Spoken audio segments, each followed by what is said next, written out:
there, deep divers. It's Julie B, and today I'm diving into The Handmaid's Tale, Season 6, Episode 9, titled Janine. For those who are new to my channel, welcome, and FYI, this is not a recap. I'll give you my deep dive analysis of the characters and events that took place in this action-packed episode.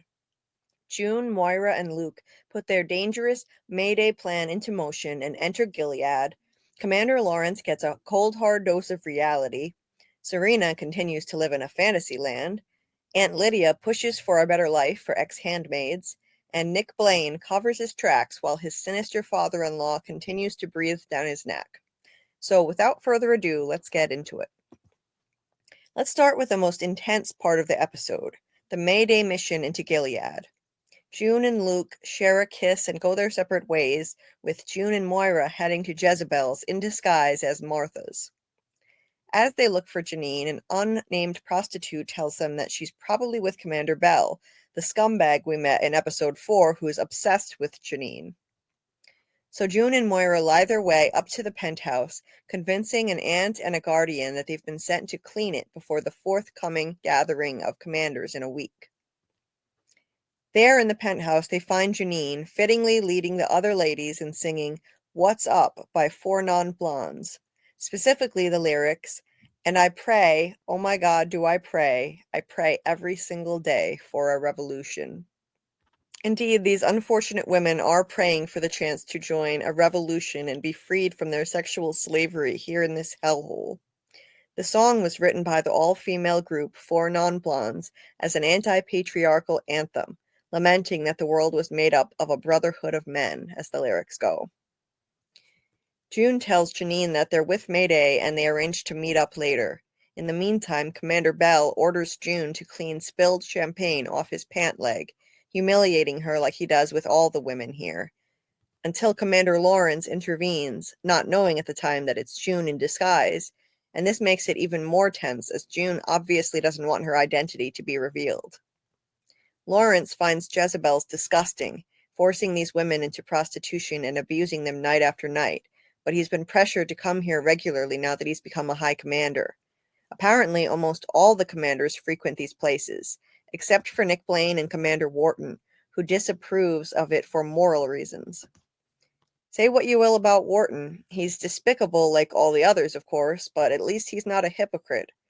The rest of them, like Commander Bell here, these are the men who run Gilead and keep women enslaved.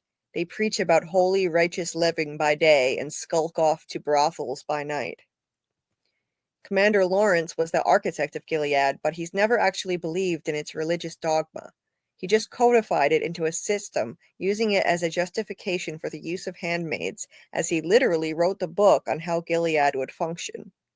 He thought this system was necessary to combat the plummeting fertility rate, but he's never been comfortable with the abuses against women, and Gilead turned out to be even more horrific than he could have imagined. He's essentially Dr. Frankenstein who unleashed this monster on the world and then lost control of it. None of that absolves him of guilt, of course. It's his fault that Gilead exists, period. His late wife, Eleanor, was devastated by it all, and for all his flaws, Lawrence adored her.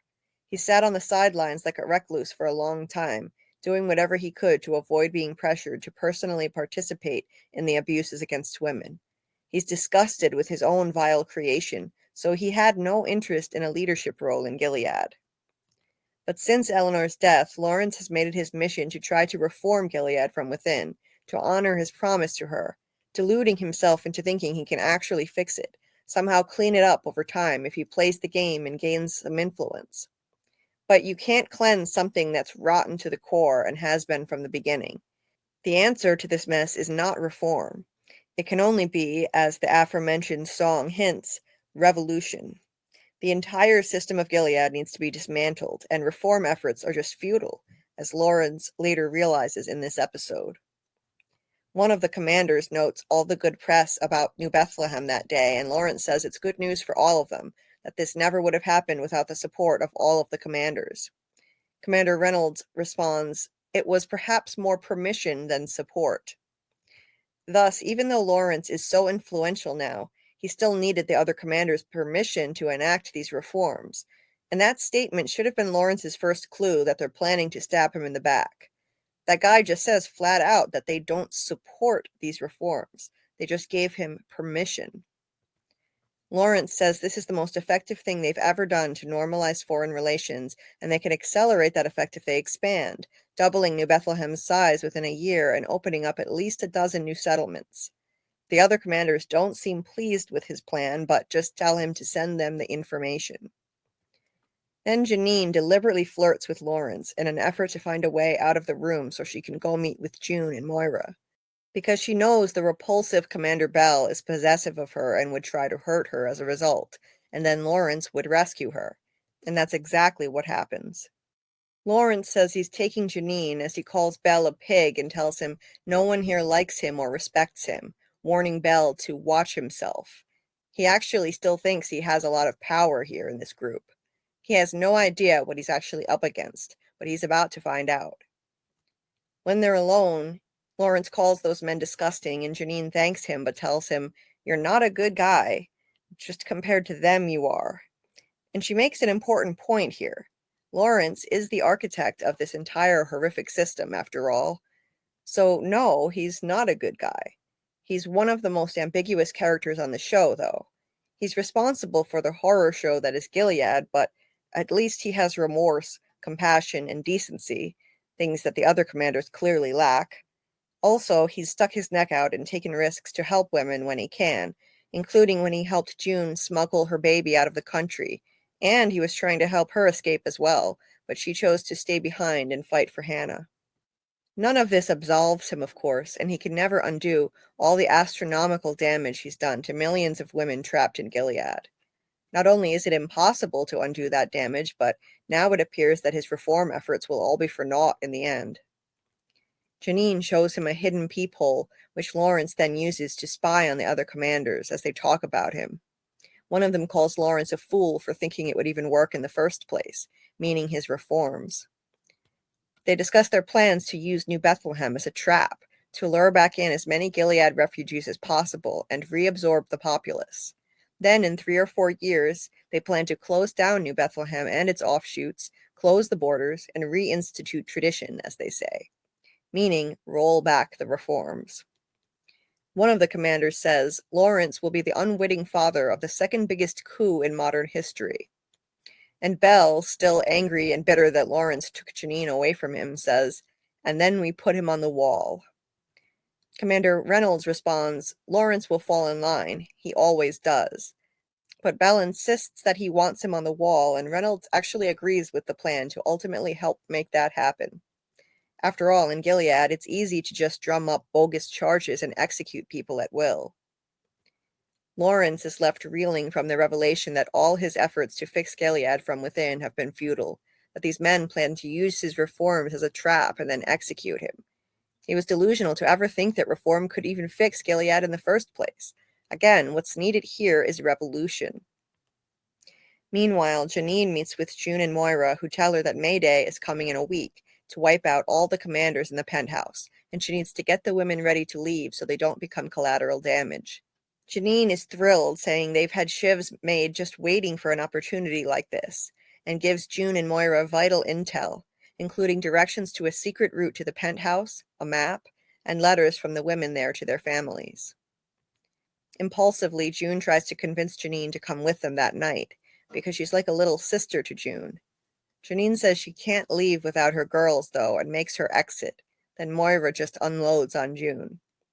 She's furious that June had jeopardized their mission by asking Janine to join them, and June explains that she and Janine suffered a great deal of trauma together for a long time, so she felt guilty leaving her there. Then they just start comparing their traumas, arguing over who had it worse in Gilead. Moira was SA'd and beaten more than June was, forced to live at Jezebel's. But they come to the understanding that they shouldn't start comparing their suffering, because that's when the bastards who run Gilead have won. And this is so true of any society. Too often the masses become distracted by infighting, pointing fingers at each other when we should be looking up at the elites who are the ones who are actually responsible for societal injustices. This is why leaders in nations throughout history have sown seeds of division, the classic divide and conquer tactic. As insightful as this moment is between these characters, it's beyond frustrating to watch. June and Moira are picking this environment of all places to have such an argument.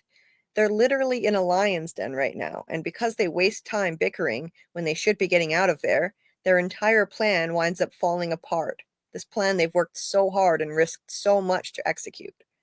But being back in Gilead is emotionally triggering, and they're only human after all. Thanks to their dawdling, a guardian comes in the room, catches them with the map and letters, and just like that, their plan is shot to hell. Noting how much trouble they'd be in for having these written materials, he locks the map and letters in a safe and intends to SA both of them in return for giving them back. But the two of them manage to take him on together, attacking him and strangling him to death before he can assault either of them. Then they must leave behind the map and letters as they don't know the combination to the safe. Luke and Mayday leader Ellen are waiting to pick them up, under the guise of collecting empty barrels from the kitchen. But June and Moira are busy dumping the Guardian's body in an incinerator, and meanwhile, another Guardian interrogates Luke and orders him and Ellen to leave, as the building has gone on lockdown. Luke tries his best to stall and wait for June, but the Guardian punches him, and Ellen insists to Luke that they comply and leave, which leaves June and Moira without a getaway car now. Until, in the parking garage, they run into none other than Commander Lawrence, of all people. Without any other option, June takes a gamble on him and steps in front of his car, then begs him to take them with him. Reluctantly, he agrees and puts them in his trunk. Little do they know that he's just gotten a major incentive to help them with their plan, now that he knows the other commanders want him dead and his reforms are essentially futile. In a more low-key but still significant scene, Aunt Lydia visits Serena Joy and expresses how horrified she is at the way handmaids are living at Jezebel's. She asks Serena what she imagined would become of handmaids after their service, and in typical self-centered Serena fashion, she says she didn't imagine anything. Lydia says she was promised they would become respected members of society, to which Serena mockingly responds, "And you believed it?" Lydia retorts, "You believed a lot of things before your recent travels," referencing how much more religiously conservative and submissive Serena was before she wound up in Canada. Lydia asks her, "What did you think would happen to the handmaids? Did you even give it a thought?" And no, of course Serena didn't. At least she admits this. When pressed on why not, Serena is surprisingly honest about her deplorable selfishness and lack of consideration about what handmaids would have to suffer. She says simply, "I was unhappy. I was trying to survive the world. I wanted a child." This is essentially what fans of the show have been saying for years, that Serena basically turned the whole nation of women into slaves and handmaids just so she could have a child. Of course, that's a reductive view of the situation, because Serena is not the only one to blame for Gilead, and I do think that she's a true believer in the religious dogma behind it all.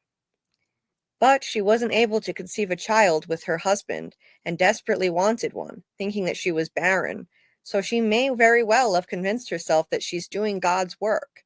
But her chief motivation in her support for the use of handmaids was so that infertile women like her, as she thought she was at the time, could have babies. And while she participated in the monthly SA of June as a handmaid, just so that she could have a baby who she would steal from June, she averted her gaze and compartmentalized it, because she knew damn well it was wrong, regardless of her religious justifications. Clearly, deep down, she knew it was wrong. Just look at her face there. It's surprising how Serena actually just admits to this unbelievably twisted level of selfishness now, without even a hint of true remorse. She literally didn't even give a thought to the suffering that handmaids would endure and what would become of them after their so-called service. This makes her sound like an outright sociopath here. And she's painting herself as a victim. Again, I repeat, she says, "I was unhappy. I was trying to survive the world. I wanted a child." It's all I. It's all about Serena. She truly is a narcissist with delusions of grandeur, believing herself to be God's chosen one. Lydia points out that her girls suffered greatly in Serena's house, and Serena retorts, "And in yours as well." What a ridiculous argument. Lydia abused the handmaids too, so that makes it okay that Serena was abusive? So that's her argument, really? That's her justification? Yes, Lydia is also a monster who tortured the handmaids, but at least she's starting to take responsibility for it and cares what happens to the handmaids now, while Serena is still only thinking of herself and relishing her newfound power. Despite apparently being a true believer in the cult of Gilead, Lydia has actually been showing character growth, something I have yet to see from Serena much at all, as I discussed in my video on Serena's history and her character arc going into season 6. Serena touts her work opening a fertility center in Canada, pleased with herself as usual. She suggests that they open one in New Bethlehem too, pivoting the subject back to her, which Lydia points out as she asks how this is relevant and requests that they stay focused on the handmaids, the topic at hand. Serena responds that the handmaid's brand is fertility, which Lydia finds offensive at first. But then Serena explained that the handmaids should retire to New Bethlehem and become attendants at the new fertility center. And this finally wins over Lydia, who says this is a divine calling. I believe Lydia truly is brainwashed, drunk on the Gilead Kool-Aid, and the insane thing is, she's always believed that she was doing God's work, even when she was shocking handmaids with cattle prods and torturing them in various other sadistic ways. When Serena receives a flower delivery, she doesn't read the card at first, until Lydia passive-aggressively says she must want to see who sent her this fine arrangement, knowing full well that it must have been Commander Wharton after she had caught them dancing in the street at night in the previous episode. Serena reads the note and says Wharton wants to see her before he goes back to DC with Rose, and Lydia asks, also passive-aggressively, another dance, perhaps? Lydia says Wharton is exactly the kind of political support they need to create another fertility center for the handmaid's retirement, and she references a Jane Austen quote as she calls Wharton a single man with a good fortune in want of a wife. Lydia also points out that a healthy womb must never go to waste, as they both know, meaning she believes that Serena has an obligation to marry Wharton and produce more babies, since it turned out she has the ability to do so, and there's still a fertility crisis going on. Serena looks deeply uncomfortable. And why? Because she doesn't want to be subjected to the same rules and oppression as all the other women in Gilead. She wants to have her cake and eat it too. She wants to promote her philosophy that subjugates women, reducing them to mere vessels for baby production, but she doesn't want to be subjected to her own rules. Thus, after 5.5 seasons, even after all the horrors she's seen perpetuated against women in Gilead, and even after suffering some of those horrors herself, for the most part, Serena is still just looking out for herself and her own interests without any real growth. She's still shown no true remorse for the way her extreme anti-feminist philosophy helped to shape Gilead and contribute to so much vile abuse against women. As I predicted in my recent video about Serena Joy, I think Lydia will continue to be a thorn in Serena's side this season. After seeing what's happened to her favorite girl Janine at Jezebel's, it seems that Lydia might be coming to a point where she's finally had enough of Gilead's extreme abuse of women, at least some of it anyway, including plenty of horrific abuse that she once perpetrated against handmaids herself. So I predict that once she realizes that handmaids will never be treated with the kind of respect that she now believes they deserve, Lydia will turn on Gilead in the end. By the end of this episode, Serena has already been won over to the idea of marrying Wharton, by Wharton himself. He brings her to a library that he's built for her. He says a safe place for both boys and girls to read, telling her she's inspired him. He plans to name the library after both Serena and himself, in the hope that she will marry him, and then he proposes to her. Serena resists at first, saying she didn't come back here just to be a wife. In response, Wharton says, Fred tried to erase the best parts of you, but I'd never do that. I want all of you. Can he be trusted to follow through on this, though? Maybe. But either way, I think the main reason he's proposing to her is because he wants the political capital he'd gain by marrying the widow of the now martyred Fred Waterford.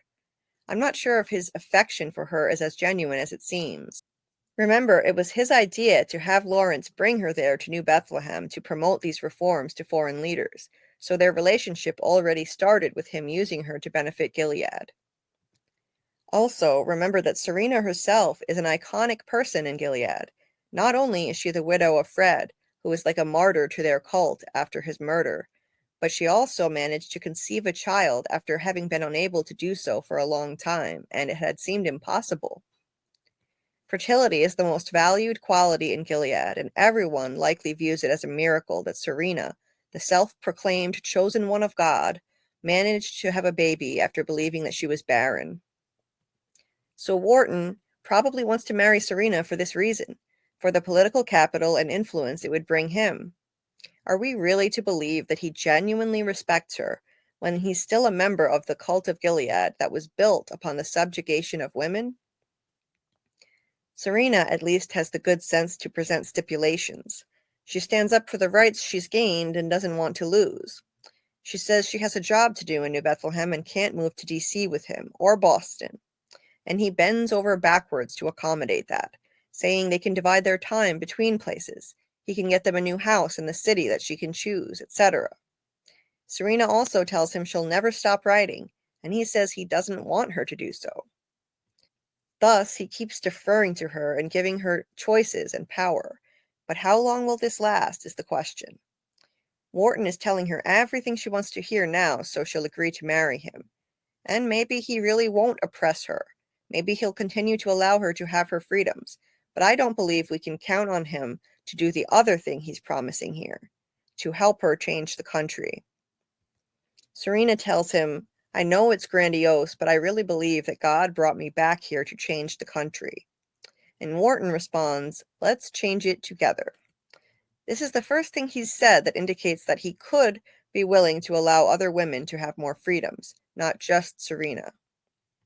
But it's a general, vague statement, and we can't count on it. Again, he's telling her everything she wants to hear right now. And in the next breath, he's already pressuring her to have more children. A red flag right there. He says he'd be honored to raise her son Noah with her and adds, don't you think Noah deserves a little brother or sister and the largest, most loving family that we can manage? This is a bit of a guilt trip, saying that Noah deserves to have all of these brothers and sisters, and Serena agrees, then also says yes to becoming his wife. By this point, she's so starstruck by all his promises and respect for her agency, so she fails to see the problem with the fact that he's already pressuring her to have more children. And that's another ulterior motive he has here. He had told her earlier in the season that he always wanted a big family before his wife died, but he was only able to have one daughter with her. Moreover, having children and being a wife are the only roles that Gilead thinks are suitable for women, other than being servants or aunts who are essentially handmaid trainers. By agreeing to marry Wharton and have more children with him, Serena is putting herself in a position to be easily subjugated again. And this photo from the season 6 trailer will most certainly be Serena and Wharton's lavish wedding. Elsewhere in the episode, Nick Blaine has another sinister encounter with his father-in-law Wharton, who checks in on him. Nick reports that 26 families have been reunited and more will be coming that week. Wharton expresses concern for the safety of these refugees coming to New Bethlehem, pointing out how 2 guardians had recently been shot in no man's land and left for dead. Nick says he's opened an investigation and Wharton admonishes him for the alarming breach of security on his watch, saying he needs to hold these terrorists accountable. Little does he know at the time, or maybe he does suspect, that the culprit had been Nick himself, having shot those guardians to help June get Luke and Moira out. One of the guardians died, but Wharton reveals that the other is recovering, no longer in a coma and slowly regaining the ability to speak, much to Nick's horror. It's straight out of a soap opera, to be honest. This is literally a soap opera trope, a killer being confronted with the revelation that one of the victims has awakened from a coma and could identify him at any time. So Nick is driven to extreme measures to cover his tracks, visiting the young man in the hospital. He asks the man if he remembers him, and the man's heart rate starts to accelerate a great deal, as we can hear the machine's rapid beeping in the background. His eyes betray a sense of recognition at first, but then he just asks where his dog is, clearly still disoriented. But that doesn't mean he wouldn't have become lucid again before too long. Nick begins to leave, but turns back and closes the door behind him. We don't see it on camera, but he kills the man in cold blood, likely following the soap opera trope of smothering him with a pillow. Once again, this is an example of the overly favorable way in which this show has portrayed Nick. We don't get to see him actually smother the helpless man in his bed. Granted, we did see him shoot the Guardians when June was in imminent danger of being caught in no man's land, but as a viewer, seeing Nick kill a helpless man in a hospital bed would be entirely different. Instead, all we see is the internal struggle and guilt on his face as he decides to commit this act. Thus, the show continues to portray Nick in an overly sympathetic light, in my opinion. As I've said in my first deep dive into Season 6, I think Nick is entirely selfish and not worthy of June's love. He's a selfish coward. I'll get into this more in my deep dive for Episode 6. Now I want to know what you think. What did you think of June and Moira's dangerous mission at Jezebel's? How do you feel about the character of Commander Lawrence and his attempts to fix Gilead from within? What's your opinion on Commander Wharton? Can he be trusted to honor his promises to Serena that he won't take away her voice as Fred did? And could he actually be willing to help her change the entire country and give women more freedom? How do you feel about Serena at this point? Is she redeemable? Let me know your thoughts in the comments. And if you enjoyed this video, please leave a like and subscribe. And until next time, keep on deep diving and let's see what we can uncover together.